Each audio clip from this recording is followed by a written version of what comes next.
بسم اللہ الرحمن الرحیم۔ محترم سامعین، حضرت حنظلہ بن ابی عامر ان کے بارے میں مشہور ہے کہ فرشتوں نے ان کو غسل دیا تھا۔ عبداللہ بن زبیر رضی اللہ تعالیٰ عنہ بیان کرتی ہیں کہ میں نے نبی اکرم صلی اللہ علیہ وسلم کو کچھ فرماتے ہوئے سنا جبکہ لوگ شکست خوردہ حالت کا شکار ہو کر نبی اکرم صلی اللہ علیہ وسلم سے پیچھے ہٹتے جا رہے تھے۔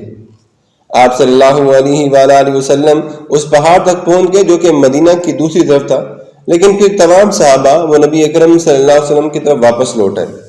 ادھر حنظلہ بن ابی عامر رضی اللہ تعالیٰ عنہ کا ابو سفیان بن حرب سے ٹکراؤ ہو گیا۔ جب ابو سفیان پر حنظلہ حاوی ہونے لگے تو شداد بن روس کی نظر آپ پہ پڑ گئی۔ اس نے حنظلہ کا رخ کیا اور پیچھے سے حملہ آور ہو کر اپنی تلوار سے آپ کو شہید کر دیا۔ اگر چند لمحے کی مہلت مل جاتی تو حنظلہ ابو سفیان کو موت کے گھاٹ اتار چکے ہوتے۔ جنگ کے بعد نبی اکرم صلی اللہ علیہ وسلم نے فرمایا، تمہارے ساتھی حنظلہ کو فرشتے غسل دے رہے ہیں۔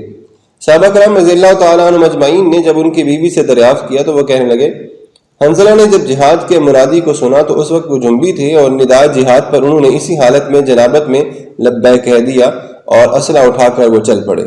تو آپ صلی اللہ علیہ وسلم نے فرمایا، اس وجہ سے فرشتے انہیں غسل دے رہے تھے۔ کیا شان ہے ہمارے نبی کریم صلی اللہ علیہ وسلم کے ایسے صحابہ کی۔